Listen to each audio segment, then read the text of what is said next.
Hello and welcome to the toughest chiropractic billing, coding, documentation, and collections questions webinar, the 2010 edition. My name is Dr. Tom Nacella from the Strategic Chiropractor, and I want to welcome you to the third annual installment of this webinar. A lot of fun. You guys have submitted a lot of questions, in fact, many more questions than we can possibly answer in the hour that we have slotted for this presentation.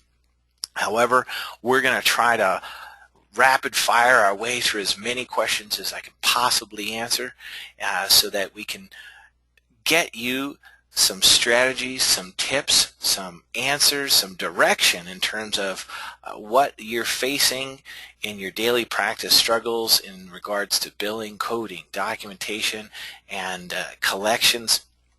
If you don't know who I am or you haven't seen me speak or anything, allow me to take a brief minute to introduce myself. Like you, I'm a chiropractor. I have a few other initials after my name, which is probably why you're here and listening to this webinar. CPC is a Certified Professional Coder. These people don't much exist in chiropractic, but if you are a medical doctor, basically you document your services, and based on what you document, then that is shipped off to a coder who decides on what you documented, how that should be appropriately billed and then coded out. And for some of you that might be a scary thing because I've seen your documentation and you say, well, nothing would get billed. But anyway, these are the people that decide based on what the appropriate code selection would be. CPMA is Certified Professional Medical Auditor. This is some training that I obtained not to audit you as a chiropractor, nor do I intend to audit chiropractors, nor have I ever audited chiropractors, although I will admit that I did start my career before I was a chiropractor working as an insurance claims analyst. But anyway, the Professional Medical Auditor certification allowed me to get on the inside and see what are these auditors looking for? What are things that we are doing as chiropractors that are tripping them off or triggering audits? And what can we do to prevent and protect ourselves? Finally, CCCP is a Certified Compliance Professional, the physician designation. And one of the things about all of this is we hear about compliant billing, compliant coding, HIPAA compliance, compliant documentation, all of this compliance stuff. And really, to be quite honest, none of us learned any of it in chiropractic school. And so compliance is this kind of gray, sort of scary area that people fear and wonder what can happen to them. We hear about fines with compliance and claims being denied and getting in trouble with your state board and all of this surrounding compliance, but none of us know quite what it is. And so I obtained that certification once again to be able to help chiropractors understand what is required of them. And so that's the basics of what this webinar is going to be about as well. We have, I think at last count, about 251 questions that were submitted. I mean, I talk fast, but not quite that fast. And they're all in respect to billing, coding, documentation, collections, compliance issues. And so we're going to kind of go through those just as a kind of an upcoming preview for those of you who think, wow, an hour was, not enough.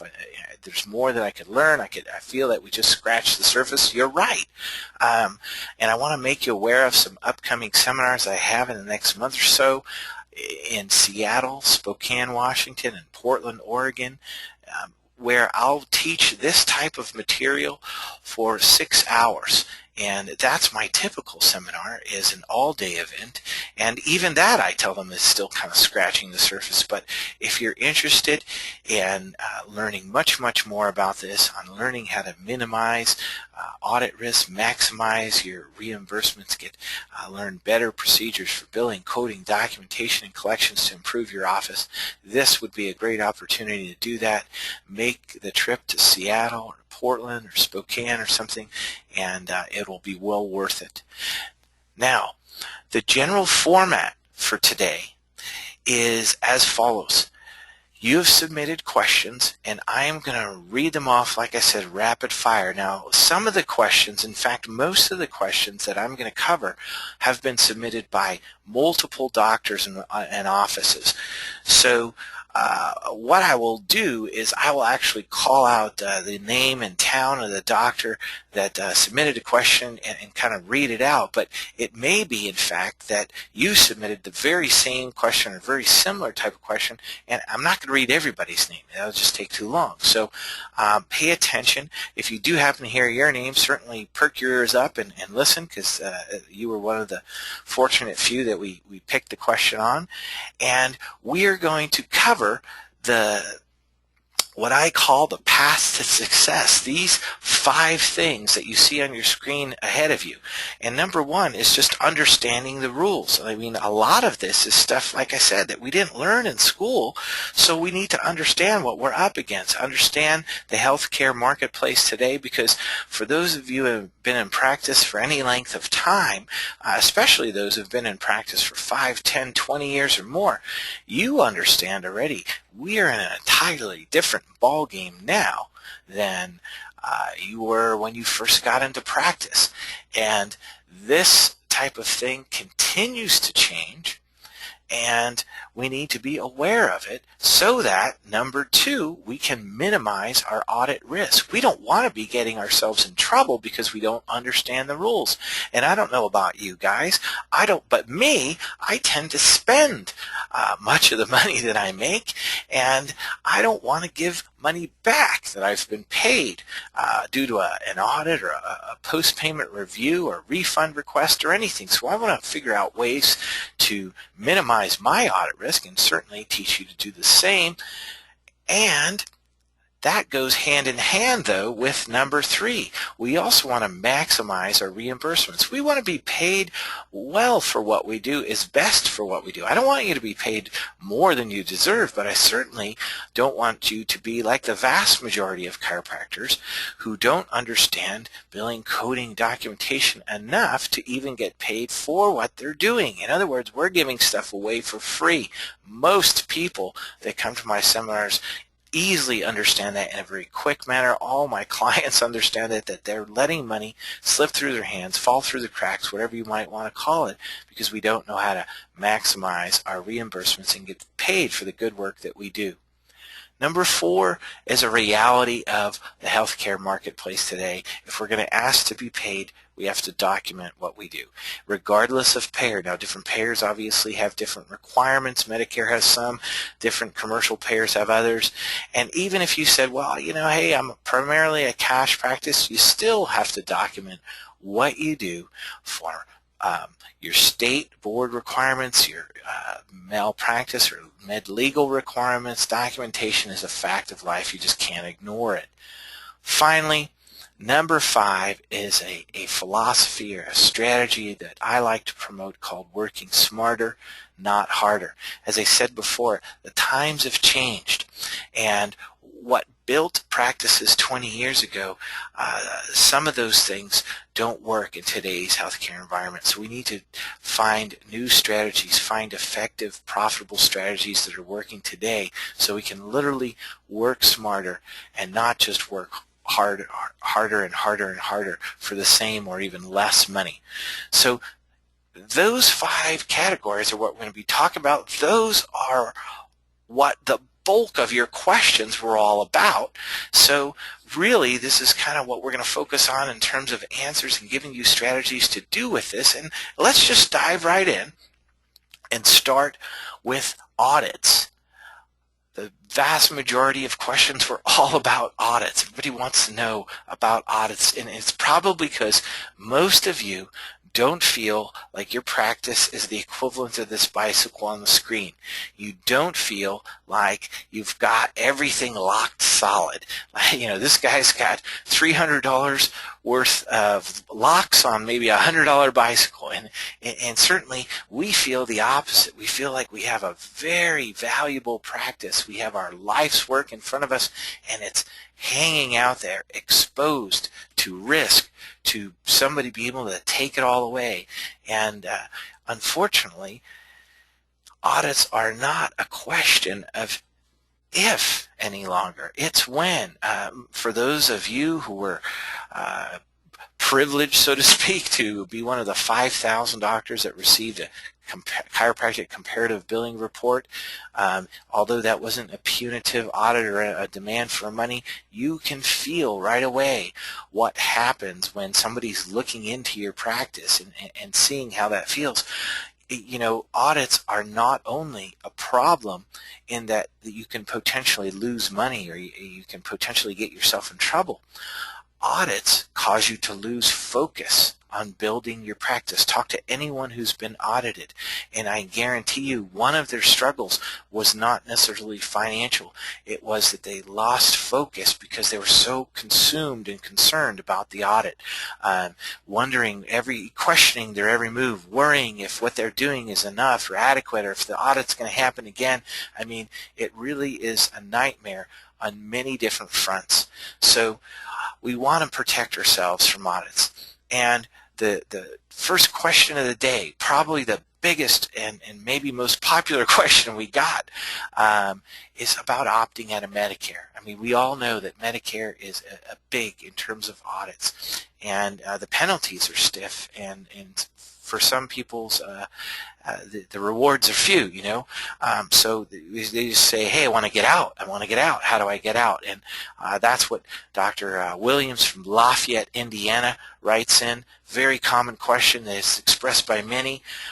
Does opting out of Medicare, he writes, prevent you from getting a post-payment audit since the payment goes to the patient? And I'm going to answer that question in two parts, but the answers are no and no. Okay? First of all, no, because we cannot opt out of Medicare.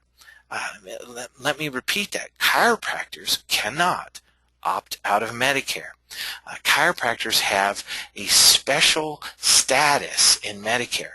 We are neither full-fledged physicians like MDs who are paid for a wide range of services and can refer for services or anything like that. And we are neither full-fledged physicians nor non-physicians such as PTs who have to be referred to and have a very limited set there. Chiropractors are kind of in this weird gray middle ground, and unfortunately those who are in that ground with us, Medicare has ruled in their policies we cannot opt out. So really, I kind of joke there's only one way to get out of Medicare, and that's to die. You know, body bag, toe tag, you're out. But apart from that, you're in Medicare. Now, you may not think you're in.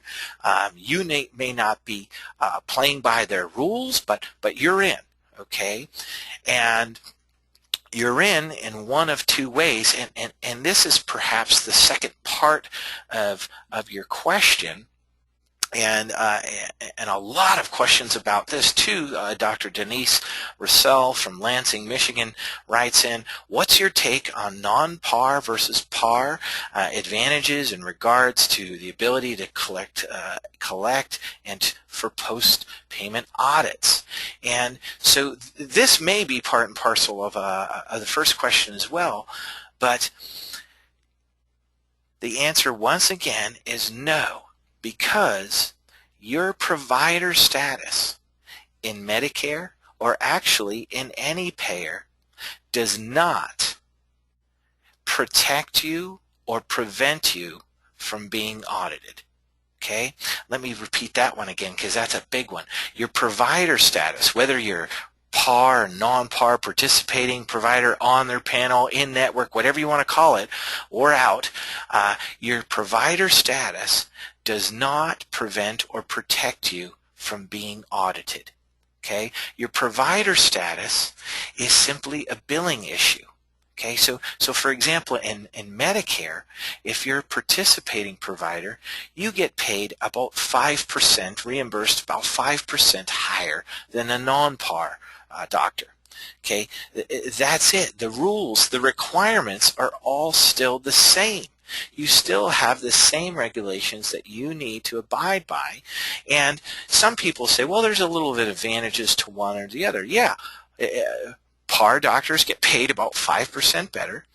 In Medicare, Non-PAR doctors can choose to go non-PAR and choose to not accept assignment. And that means they can actually collect up front from their patients instead of waiting for Medicare to pay them. And when the bill is sent, the reimbursement check from Medicare actually will go to the patient. But this is simply a billing or reimbursement issue. It does not protect you from post-payment audits, and here's why. All this is a box, a check mark, a blip on the computer screen, so to speak, that tells the payer, no matter who it is, where to send the check. But the problem is, if you are asking a payer, any payer, to send a check, to reimburse you, to pay for services you rendered, then you are giving them permission to audit you. In other words, they have the right to audit you, whether they're paying you or they're reimbursing the patient for your services. Because they're cutting the check, they have the right to audit you. Case in point, I had a doctor earlier this year who called up, got an audit from her local Blue Cross subsidiary, and her very first question was, how can they even audit me? Because my status is I'm not even a provider for this Blue Cross. I'm not even on their panel. And here's the thing. So she wanted to know how they could audit her. Well, they did, and they were. And I had to explain her the situation. If they're paying someone, then they have a right to examine your records, review your billing, your coding, your documentation, and make sure that they paid it appropriately, regardless of who they pay. So once again, you cannot opt out of Medicare, and your provider status does not protect you in Medicare or any other payer from audits. Okay, next question along those same lines. Rachel Waldrop from Starkville, Mississippi writes in, can you give a few codes that are red flags or could cause or trigger audits? And quite a few of you asked questions about different codes. Is this an audit trigger? Can I be audited for this? And so to summarize that, I would say yes, there are certain codes that trigger audits, and let's put them into two common categories. Number one would be E&M codes, what I call high-level E&M codes. So these are like your exam codes, we typically call them too, a 99204 or 205, okay? These are high-level exam codes, and the problem with this, and now there are some in the profession that say we chiropractors have no business even billing a 99205, and I don't know that I would say you never can do it, but the problem is these codes have high-level medical decision-making as a requirement for that code. So the problem is here, 99205, for example, it better be life and death. I mean, you better have the patient in on a gurney, an ambulance waiting, and an appointment at the morgue because this patient better be ready to check out, and you require high-level medical decision-making. And I'm not saying that's impossible. I'm just saying that the vast majority of chiropractors will probably not see that type of life and death medical decision-making, and therefore you have to be very careful when billing for a code that requires that. So similarly, earlier this year, a payer, not for chiropractors, but for medical doctors, decided it was going to audit all 99204s and 99205s. And once again, not directed at the chiropractic profession, but this tells us, hey, if they're looking at these high-level codes in the medical profession, this could easily sweep right over towards the chiropractors as well. And so that is definitely one audit target. One type of red flag is high-level E&M codes. On the procedural side, the code that seems to get the most attention, draw the most flags or audit triggers is 97112, neuromuscular reeducation. And there are several problems with this code. So first of all, the definition of the code has been sort of abused or manipulated by payers. So for example, there are many payers that state that this code, neuromuscular reeducation, is to be used for stroke victims, post-polio, severe neurological damage type of patients, although that claim is unsubstantiated in the CPT. In other words, there's no requirement written in the code itself to say that that's who it's to be used on. So these payers have interpreted that, and the problem is if you're a provider with a payer that has made such an interpretation, you're required or obligated to follow their interpretation. So, you've signed a contract. They say you can only use it for post-polio or stroke victim, and you bill that code, and it's not for that type of patient. Well, you're out of luck. So there is a problem with that, and if they've defined it as such, they will audit and flag those codes so that they don't have to pay. The second problem with 97112 or neuromuscular reeducation is the definition itself, even when not manipulated by the payers, is a little too gray, cloudy, fuzzy for my liking. In other words, when you read that code, you get your coding book, and by the way, if you don't have a coding book, you are lost. You need to get one. ChiroCode is an excellent resource for us as chiropractors, because what it does is it takes a huge code set. There are about 25,000 codes out there right now. We don't use a fraction of them, so it kind of whittles them down to the ones that are appropriate for chiropractors. So definitely get your ChiroCode, and get one every year. The codes change. It drives me nuts when I go into a doctor's office and they're having trouble getting paid, and I pull out their ChiroCode and it's like from 1998. Well, no wonder why. You're using codes that have been deleted a decade or more ago, and it's your own fault. But anyway, if you look at the definition in any coding book of 97112 neuromuscular reeducation, it's kind of fuzzy. It's like, wow, we could be doing that. We might be doing that. We might not be. I mean, it's really gray.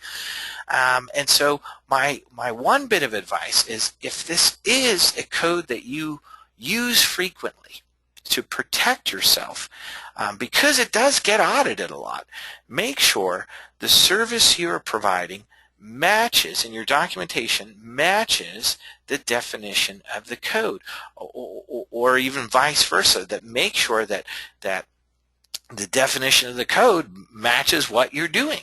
And if it doesn't, or if it's a stretch of the imagination, then perhaps you should look for a better code that more closely fits it, and they'll probably all be a little less likely to be red flagged anyway. But to protect yourself, make sure that it matches so you can substantiate what you're doing and defend yourself if and when this code gets flagged or you get audited. Okay, great question. The last question we're going to touch on audits comes from Dr. Blom from Boise, Idaho. And Dr. Blom writes in that from a documentation or audit standpoint, is it better to bill 99212, for example, an E&M code and any therapies, or just always bill 98941 or a CMT code and any therapies? Well, two parts to this answer is, number one, from a documentation standpoint, is you must document and bill for the services you render. So it doesn't matter if those services maybe can potentially expose you to audit. You have to bill for what you did. So if you did an E&M, if you did a chiropractic adjustment, if you did any therapies, then you have to document and bill for those. And the second part of that question is, yes, there are things from an audit standpoint that can trigger audits in our usage of codes or our way that we use them. For example, if in the chiropractic codes, 98942, your 5-area adjustment, there have been several Medicare payers who have gone on record saying that 80% of the use of this code is abusive. In other words, 80% of the chiropractors out there that are doing 98942 aren't really doing 98942, or their documentation doesn't substantiate it, or it's not warranted by medical necessity, and so yes, that's a huge target. On the other side of the coin, though, don't try to manipulate literally your coding to the degree where you think you can fly under the radar intentionally. So, for example, I had a doc that contacted me a while back, said, I don't understand how in the world I could have got audited by Medicare. I don't have many Medicare patients. I'm not a high-volume Medicare doc, but he got this letter, said he was #2 provider for Medicare in his state. So when I started talking with him, I found out that in order to fly under the radar, a decision that he made was to always bill 98940, your 1 to 2 area adjustment. He figured, hey, if I'm not asking for 3 to 4 or more money or these higher level codes, then they'll leave me alone. The problem with that is he may not have been high volume, but by only billing one code, that got him enough volume that it made him what they call an outlier. In other words, what they look for when they audit these people is people that are not in with the rest of the pack, that are kind of on the fringe, on the edges. And so he got an audit based on that. So there's a few words about audits, some questions, and a lot of questions on audits. Unfortunately, we won't get to all the time. Let's move on to billing, coding, and ways to get collections, ways to get paid better for what we're doing. Because, hey, you might want one of these blingy Bluetooths over here, or you might need a nice set of teeth and sunglasses like this fella, or look at this poor little boy up in that top corner there. I mean, his brothers have a nice gold necklace, and he's left without. All kidding aside, we do need to be paid for what we do. And our lack of knowledge in terms of coding will force us or cause us to be underpaid, or to get things denied, or not be able to effectively collect for the work we do. So let's talk about that. Answer some questions here. We have the first is in from Dr. Bobby Jones at Portland, Oregon. He writes in, we've decided to become non-par for Medicare. Does that affect our billing, and do we still need to have the patient fill out the ABN? Okay, once again, par status does not affect the rules or requirements for Medicare, so it's the same whether you're par or non-par. The ABN, and a lot of ABN questions came in, the ABN is to be used when you anticipate Medicare will not pay. Okay, and let's make this real simple. What does Medicare pay for? The chiropractic adjustment, and specifically chiropractic adjustment that is active treatment. Okay, so Medicare won't pay for maintenance, so that would be one use of an ABN, if you know it's maintenance. The second thing is Medicare does not pay for, well, anything else. So, your therapies, exams, x-rays, all that, Medicare will not pay for. So once again, you want to have the patient sign the ABN and inform them, hey, these are non-covered services. In fact, they're called statutorily non-covered services in Medicare, meaning they'll never cover for them. You inform the patient it's not going to be paid. But the par status has nothing to do with that. Okay, next question. Comes from Dr. Saul in Conyers, Georgia. Similarly, if Dr. Saul adjusts a patient, or doesn't adjust a patient, but does manual therapy and a knee adjustment in Medicare, what do we do? Once again, we use the ABN because manual therapy is not covered, the extremity adjustments not covered, and then you inform them that those services aren't covered and that you do want to be paid for them. All right, next is a question from Dr. Sherwin in Jacksonville, Illinois, and we had a lot of questions on, once again, par status, non-par status, the different fees in terms of cash fee, time of service, and we're going to get a little bit into into fee schedules in a little while. But his question was, what amount should we put or bill on the claim if I have one fee, if Medicare has a limiting charge or a non-par fee, if we have a cash fee? Okay, let's make this really simple. Your CPT code, your procedure code, should have the same fee, regardless of payer.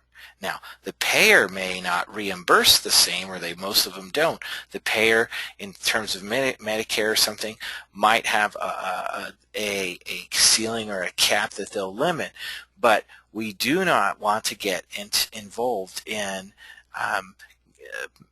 billing all over the place in terms of, hey, this payer pays really poorly, so my 97012, my traction code is going to be $20.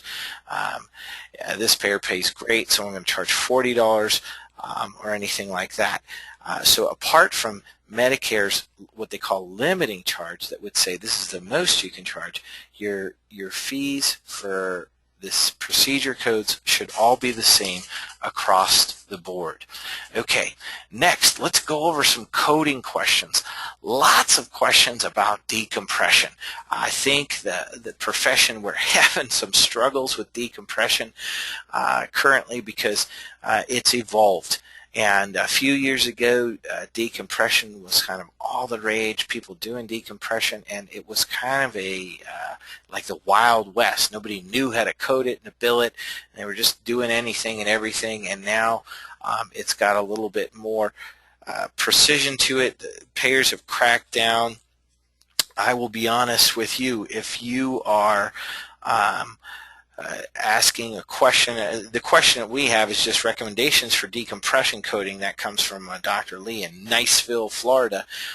But if you're the type of person that puts a patient on a decompression table for 10 or 20 minutes and out on the billing side goes a 97012 traction, therapeutic exercise, therapeutic activities, neuromuscular re-education, hot pack, ice pack, whatever, all of that, and all you did was put them on a table, you are doing what I would call creative billing. And that wasn't the question of this doc, nor many of the others, but they want to know, hey, how do we code decompression? So there's essentially one of two ways. You can either code it, and some payers have requirements. In other words, they'll tell you this is how you have to code it. And once again, if you're in their network, if you're a provider, you have no choice. You have to code it how they want it. Some payers will say 97012. That's the mechanical traction code. And I know some of you are going to get up in arms and say, hey, wait a minute, but it's not just traction. It's more than traction. Or, some of you take a more practical standpoint and they say, hey, I paid $100,000 for this table and you're going to tell me you use a code that pays $12 a pop? I should live so long that I'll pay that table off. Well, yeah, you might be right. But anyway, some payers do it that way. The other common way is that you have to use the S code. Now, S, like Sam, and they have a specific code for decompression, and is S9090, and that's specific to vertebral axial decompression. And the challenge or problem with S codes is these lettered codes are what they call temporary codes. In other words, translated, experimental, investigational. We don't want to pay a lot of times. Now, there are a couple payers out there right now that require the use of the S9090 code, and they do pay, although the problem is they pay similar to traction. And once again, if you're required to do that, you have to. But apart from that, I would strongly discourage any creative billing in which you use multiple different codes and services to try to get your bill up to where you want it. Those are the two codes that most payers require. Okay, next question comes from Dr. Santman in Des Moines, Washington. How can we ensure billing for muscle work is not denied as being part of the adjustment? And a lot of other questions about manual therapy along the same lines, and so I'm just going to assume that Dr. Santman here is referring to manual therapy, which can be anything from myofascial release, trigger point work, ART, Graston, all that kind of stuff just gets lumped in the code 97140, manual therapy. And there are a couple tricks to using this code so that it doesn't get denied or lumped in with your adjustment. Number one, you need to add the modifier 59. This says this is a distinct procedural service, separate. We want to be paid separately. Need that modifier on the end of 97140. Number two, you want to make sure that the manual therapy is performed in a separate anatomical region from your adjustment. So in other words, if you're adjusting the cervical spine, you cannot perform your manual therapy on the muscles of the cervical spine. They will say that's overlap, and they're not going to pay for both. Take a big fat guess. They'll pay for one, and it's the lower of the two. So make sure that doesn't overlap. And then number three, in terms of your billing of that, to communicate that, you have to do what is called pointing your diagnosis. So in other words, the adjustment, let's say you did an adjustment to the cervical spine in 98940, the diagnosis that goes with that, in the little claim box on your form, usually it's defaulted to 1234. In other words, there are 4 diagnosis codes in the box 21, and then when you put your procedure there, it kind of automatically tacks on 1, 2, 3, 4 to represent those diagnoses. With manual therapy, you want to undo that, or you want to do that manually so that your diagnosis for the adjustment to the cervical spine will simply point or say number 1 if that was your cervical diagnosis, and then your manual therapy, your 97140, because it's in a different anatomical area, it'll have a different diagnosis to it, and it doesn't overlap. It doesn't include the cervical. It's a different area. And so if you can do those 3 things, then you have met the billing or coding requirements to getting that code paid and to making sure that it's not denied as part of the adjustment. Now, I will warn you that some payers presume you're going to do this wrong, and so they will automatically deny it. And if that's the case, you know you've done it right, you've followed all the rules, then you need to appeal that. And on my website, you'll notice I have a chiropractic appeals toolkit that is full of appeal letters for such purposes like that. You need to appeal that, let them know that you know what you're doing and that you need to be paid. Okay, a lot of questions on coding for traction, and there's a lot of confusion out there between what we do clinically and what gets translated into billing and coding this properly. So by traction we mean mechanical traction, 97012.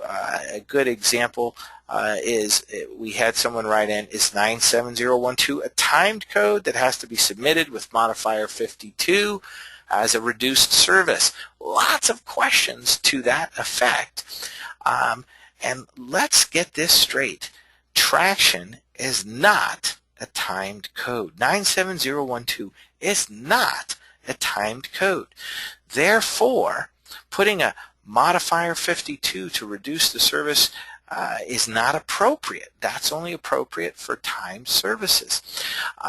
Now, maybe part of the confusion is that I know that certain techniques, particularly the spinal correction techniques like CBP or Pettibon, have clinical protocols for the amount of time that you put your patient on traction. And in other words, they say, hey, you start your patient on traction for 2 minutes, 5 minutes, 8 minutes, 10 minutes, 20 minutes a day, whatever. And clinically, that's how you take care of your patient. However, as far as the billing and the coding go, traction's not a timed service. So do what you need to do clinically to get your patient well, but understand that this is not a timed service. It's going to be billed out with no modifier, 1 unit and 1 unit only, ever. Okay, so a lot of questions on that one, so I know there's some confusion out there with that. Okay, next, let's go over to collections, and a lot of questions on collections, particularly questions like this that came in from Dr. Tribble, Lee's Summit, Missouri. Can you legally give a time of service discount to your patients? How much? And umpteen different variations of that same exact question all over the place. So, hey, if there's any attorneys on the call right now, and you know that there's something in writing in your state, email me, because I present this same challenge at all my seminars to all the attendees, and no one is ever able to produce a single shred of evidence on a number of what is a legal time of service discount and how much is too much and whatever. And I know that my assistant told me that we have about 17 different chiropractic state associations on the call right now. Same thing. Hey, if you guys have a recently passed law or legislation, fill me in on it. Email me. But by and large, we fear this, and we fear the unknown, and there's nothing in writing. Now, there are a couple things specific to, for example, Medicare. One of them is that Medicare has a policy on inducements, and meaning that you cannot discount your fees more than $10 per incidence or $50 aggregate or annually. Otherwise, that Medicare will say you're trying to entice or induce your patient into coming to your office versus somebody else's office, and you can be fined for that.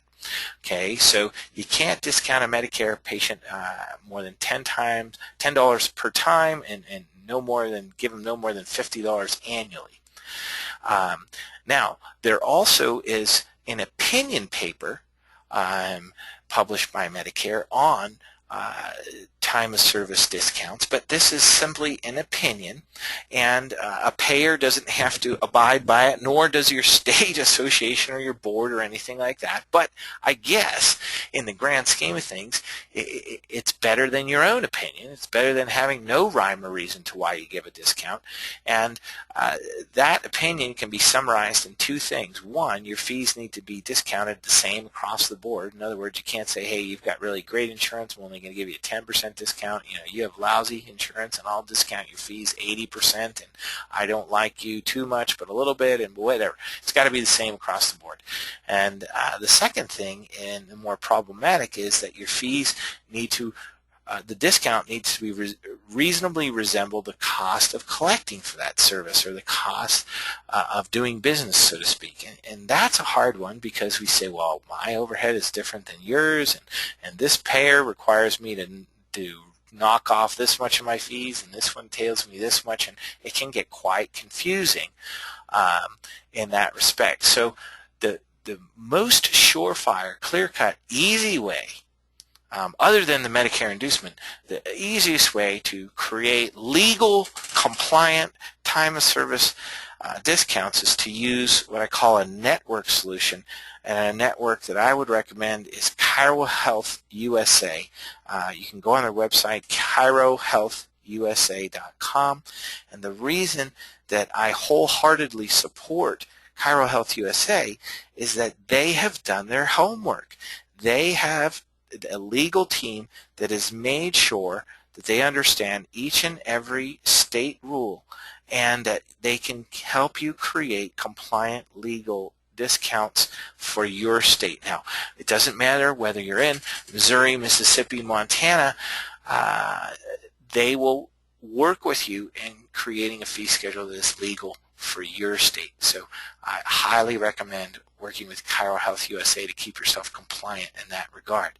Because the other side of thing is, if you don't do this, you can be like Mr. Monty Hall, let's make a deal, and you have things all over the place, which leads us to our next question, though, from Dr. Zimmer in Ohio, and others wrote in like it. Hey, patients are now getting sticker shock due to high deductibles. Their copays jump from $15 to $32 in 1 year, and what do we do considering the economy and all of that? And a lot of questions about that. And it is legal for you to create a financial hardship. I wouldn't recommend just, cutting deals all over the place, but if you have a true financial hardship, so for example, you have somebody under care and they lost their job, or they have a family that's all going and they can't afford it because of some economic reason, maybe their insurance dropped or something like that, you can create a hardship agreement. There are two considerations you should keep in mind for this. Is one, you need to make it in writing and define, give well-defined guidelines for that hardship, so that you're not like Monty Hall. You say, hey, here's our guidelines for hardship. You either meet them or you don't, and you have that in writing. The second thing is that keep your hardships, your agreements, temporary. In other words, you can say, okay, yes, Mr. Jones, I understand that you have 5 kids, you're all under care, you want to keep going with care, you just lost your job, you have no income, so we're going to create this temporary hardship, financial hardship, so that we can allow you to make payments or waive your copay or your deductible, whatever it might be, and we're going to put that in place for the next 3 months or 6 months or whatever. Now that's not to say that it can never be renewed and it's a one-time only thing, but it is to put it in place to protect yourself temporarily so that you're not accused of waiving fees all over the place for everybody intermittently, forever. You put it temporarily also to protect yourself. So, this guy, you give him a discount on their fees and help him out in a bind, and then he goes and gets a job as a CEO somewhere and he's making $250,000 a year, and somehow he's on your hardship plan. I mean, you'd look pretty silly, you'd feel pretty stupid about it, and you probably wouldn't want to discount that guy. All right. Next category is documentation, and let's just keep in mind with all the documentation questions, if it's not documented, it's not done. If it's not done, then it's not payable or reimbursable. The first question that came in from Dr. Brandt in Silverdale, Washington says, hey, we'd like to know what the signature requirements are for documentation. And Medicare here is the toughest payer to satisfy. So typically, if you can satisfy Medicare requirements, you pretty much got everyone. And here's what's considered acceptable: a handwritten signature that's legible, initials, unless your initials are common initials like MD, DC, PRN or something, then you might want to write it out, and an electronic signature from your EMR, that would authenticate your actual or duplicate your actual signature, something like that. A lot of EMR systems have. There are many more variations of electronic signatures. If you go on my blog and you type Medicare signature requirements, it'll bring you to an old blog post that actually gives a link and puts all of the different variations of signature requirements in detail. Unacceptable is illegible signature. So if you just scribble something and we can't even make out what it is, who it is, if it was a slip of a pen, if it was intentional, that's not acceptable.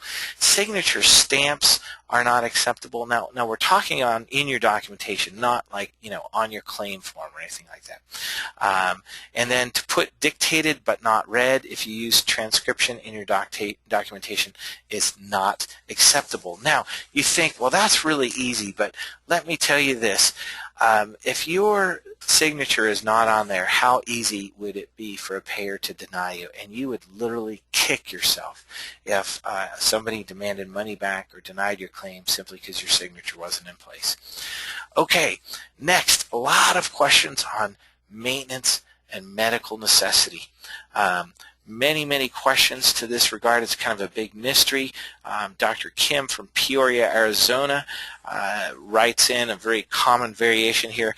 I'm given a treatment plan, and what documentation will show that the patient is indeed still considered acute or active care versus maintenance? What meets medical necessity requirements? Okay, so what you see on your screen is Noridian, the Medicare carrier for the Northwest. It's the Noridian's definition of medical necessity. Now, This is for Noridian and in the Northwest, but the thing about it is most carriers throughout the country and even most private commercial payers have very similar looking definitions of what constitutes medical necessity. And medical necessity is being able to document and prove one of these three things with your care: to the improvement of the condition, the arrest of the progression of that condition, or functional improvement. Now, if you can document at least one of these things in each and every visit, then you have substantiated your care and met medical necessity. If not, then you run the risk of that particular visit being denied and being considered maintenance. That's the simplest way I put it, and that's the most clear, concise definition that I have found for maintenance and medical necessity. Great question. Okay, let's keep moving, and let's get into the realm of working smarter, not harder. Some practice management type of questions here. And for those of you who've been hanging on, we got a special treat at the end. So be sure to stick in with us. We just got a few minutes left. We try to race through some more questions here. And in this regard, a lot of questions about PT, rehab, massage, weight loss, basically additional revenue streams. How else can we make money other than our adjustments? And really, when we look at chiropractic as a business and a business model, it's a bit challenging because we are active income dominant, and meaning that we do the work and we get paid. We don't do the work, we don't get paid. You go home, you take a vacation, you go to a seminar, listen to a webinar, you're not adjusting and you're not getting paid. So we need to look for ways that we can get paid and other things that we can get paid that don't require our active effort. And so Dr. Gibb from Gilbert, Arizona writes in and says, hey, we are going to hire or we're considering hiring a PT, a physical therapist, to increase our income and diversify over the long run. What's your thoughts? Is it worth the increased cost to have a PT? And my answer is it depends. Now, I know that there are many in the profession that are very, very heavily promoting the DC PT practice or the DC PT MD practice, but I want you to look at this from a bottom line perspective, and that bottom line is dependent on your state laws. Okay, so for example, in some states, you have a very broad scope of practice as a chiropractor.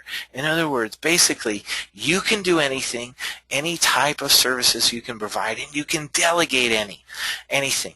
Therefore, if that's your type of state where, anything that you were basically trained to do or licensed to do, you can delegate off, why would you want to hire a PT? Because you could have an assistant run your rehab, for example, and you're going to pay any generic assistant, even a sort of qualified assistant, probably much less than you would a physical therapist, and you're going to get paid the same because you're going to use the same code. So therefore, you increase the profitability. Now, on the other hand, some states have a more narrow scope of practice and don't let you delegate different things. PT might be a possibility, but once again, you also have to be careful on the legalities of this. In some states, chiropractors are not allowed to employ a PT, and to get around this issue, you have to form separate companies, and you have to avoid Stark laws and all that. So then, once again, now you're upping the expenses and you may diminish your profitability. So I'm not saying that rehab is a bad idea. In fact, rehab is an excellent idea and a way for you to increase passive income. A well-developed rehab program, a good system that can reliably get your patients in and teaching them exercises will easily produce money, and this is one of the things that I practically insist on with all my clients. And I've done this I practice in Washington State, one of the most difficult narrow scope practices states to practice in, where we can basically delegate nothing. We can't hire PTs. We have very limited ability to do a lot of stuff, and we can get rehab programs up and running and profitable. So many of the other states are all just easier, and so I'm a very big fan of rehab. Similarly, I'm a huge fan of massage because in many respects, patients like massage even more than rehab and exercise. I mean, face it, somebody's going to rub you for half an hour. Who's going to refuse? Patients love massage, and the nice thing about massage too is you generally are going to pay a massage therapist less than a PT, therefore you have a bigger profitability spread there, and massage has back-end potential. In other words, you may get patients who are willing to try a massage who are not necessarily willing to try you, the chiropractor, yet, but after they see their massage therapist, and the massage therapist can talk to them about how chiropractic and massage work together and that you're not crazy, you're not some sort of kook or witch doctor or something like that, then next thing you know, your massage therapist helped you convert that patient into a chiropractic patient. So massage has a huge back-end potential and basically converting patients there. And I've been very successful at teaching clients how to do that. I have a product out called Build a $300,000 Massage Practice in Your Chiropractic Clinic. And for people that think, wow, that's a far stretch of the imagination or anything, just to give you a tip, I had a doctor come to me and say, oh, I loved your program, bought your program, it's great. In fact, I learned a lot. Although I have a massage practice already, and we're doing over $500,000 a year in massage alone. So hey, it is possible to make good money on massage, and patients love it. Finally, weight loss is another opportunity that has a huge back end potential, because once again, these people can come in your office.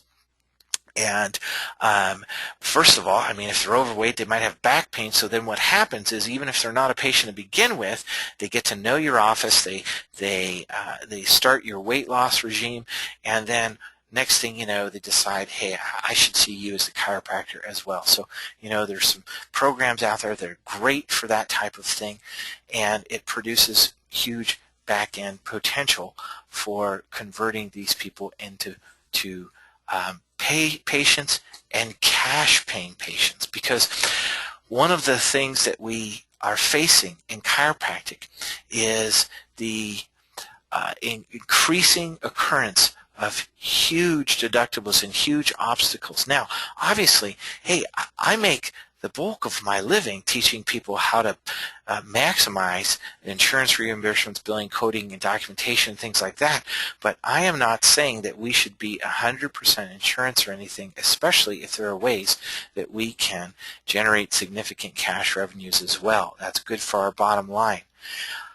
Now, along the same lines, though, there are times where it does make sense to generate cash revenue. And there's been a problem, especially with the rise of like $5,000 and $10,000 deductibles, where you have this experience. The patient comes into your office and says, you inform them, you verified their insurance, and they got a $10,000 deductible or a $62 copay or something crazy, and they say, well, you know, what if I just don't use my insurance? What if I pay cash, or, you know, have a time of service discount, and it's cheaper for them to go that route? The problem is, if you are a participating provider on an insurance, and that patient has that insurance, somewhere in the fine print of your contract it says you have to bill for all services rendered. So you say, man, I'm stuck. I have to bill this stupid insurance, even though it's better for the patient to go cash. In February of 2009, and then effective February of this year, 2010, a HIPAA rule helped us in this situation. There's something called a mandatory restriction of disclosure of private health information, which you can access, which gives you, or your patient more specifically, the legal right to have you refuse to bill the insurance, even if you're a provider, even if it says it in their contract. So this is a huge law that we need to know about just to be able to manage our practice. And this is a very good example of basically what you don't know can and will hurt you. So we had a lot of questions in regards to this too. Dr. Henderson, Oxford, Mississippi writes in, hey, if a patient comes in with insurance our office in network with has a high deductible, can we offer them the choice of cash and not file their insurance? Are we bound to file their insurance regardless because we're in network? This is the exact situation we're describing. Many of you described it. So this is your key right here that was passed this year, 2010. HIPAA law, a right to restricted disclosure. Now you have to meet 3 requirements. Here they are on the screen. Number 1, that the restriction relates to the disclosure for the purpose of payment. Okay, in other words, hey, it's better for them to pay cash than to use the insurance. Number 2, the restriction does not relate to the disclosure for the purposes of treatment. So you cannot say to your patient or say to a payer, hey, I just refuse to give you the records because there's this HIPAA law. That's not what this is about. It's in relation to a payment issue. Okay, and then number 3, here's the key.